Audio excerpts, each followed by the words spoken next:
Welcome back. ಲೋಕಸಭೆ ಚುನಾವಣೆ ಮುಗಿತಾ ಇದ್ದಂತೆ ಈಗ ಪರಿಷತ್ ಚುನಾವಣೆಯಲ್ಲಿ ಟಿಕೆಟ್ಗಾಗಿ ಪೈಪೋಟಿ ಜೋರಾಗಿದೆ. ಮಾಧುಸ್ವಾಮಿಗೆ ಟಿಕೆಟ್ ನೀಡಿ ಕೋಪ ಶಮನಕ್ಕೆ ಬಿಎಸ್ವೈ ತಂತ್ರ ರೂಪಿಸಿದ್ದಾರೆ.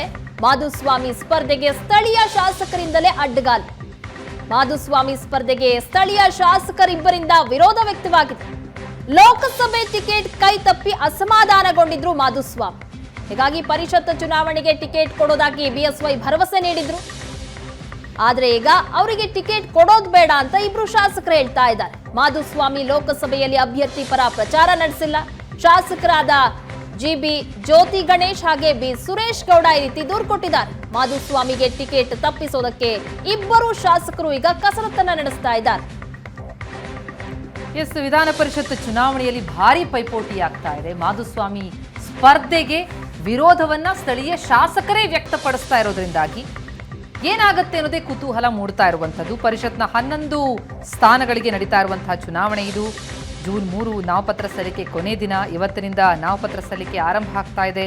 ಜೂನ್ 13ಕ್ಕೆ ಪರಿಷತ್ ಚುನಾವಣೆ ಇರುವಂಥದ್ದು. ಈ ಸಂದರ್ಭದಲ್ಲಿ ಮಾಧುಸ್ವಾಮಿ ಅವರಿಗೆ ಟಿಕೆಟ್ ಕೊಟ್ಟು ಅವರಿಗೇನು ಕೋಪ ಉಂಟಾಗಿತ್ತು, ಆ ಕೋಪ ಶಮನಗೊಳಿಸೋದಕ್ಕೆ ಬಿಎಸ್ವೈ ತಂತ್ರಗಾರಿಕೆಯನ್ನು ಹಿಡಿತಾ ಇದ್ದಾರೆ. ಆದರೆ ಪರಿಷತ್ನಲ್ಲೂ ಕೂಡ ಅವರಿಗೆ ಟಿಕೆಟ್ ಕೊಡುವಂಥದ್ದು ಬೇಡ ಎನ್ನುವ ವಿರೋಧ ಇಬ್ಬರು ಶಾಸಕರಿಂದ ವ್ಯಕ್ತ ಆಗ್ತಾ ಇದೆಯಾ?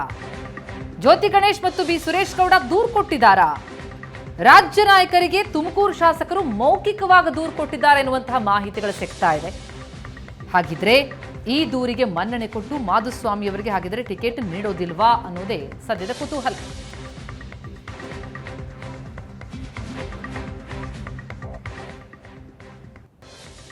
ಎಸ್, ಪರಿಷತ್ ಚುನಾವಣೆ ಬಹಳ ಕುತೂಹಲವನ್ನು ಮೂಡಿಸ್ತಾ ಇದೆ. ಸಾಕಷ್ಟು ಗೊಂದಲಗಳು ಕೂಡ ಇರುವಂಥದ್ದು ಎಲ್ಲ ಪಕ್ಷಗಳಲ್ಲೂ ಕೂಡ ಇದೆ. ಬಂಡಾಯದ ಬಿಸಿ ಕೂಡ ತರ್ತಾ ಇದೆ. ನೋಡೋಣ ಏನಾಗುತ್ತೆ ಅನ್ನೋದನ್ನ ಈ ಸುದ್ದಿಯೊಂದಿಗೆ ಈಗ 9 ಗಂಟೆಯ ಎಕ್ಸ್ಕ್ಲೂಸಿವ್ ಅನ್ನ ಮುಗಿಸುವಂತ ಸಮಯ. ನೇರ ದಿಟ್ಟ ನಿರಂತರ ಸುದ್ದಿಗಾಗಿ ನೋಡ್ತಾ ಇರಿ ಏಷ್ಯಾನೆಟ್ ಸುವರ್ಣ ನ್ಯೂಸ್.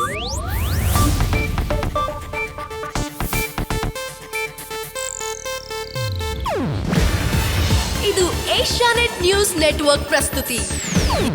ನೀವು ನೋಡ್ತಿದ್ದೀರಾ ಏಷ್ಯಾನೆಟ್ ಸುವರ್ಣ ನ್ಯೂಸ್.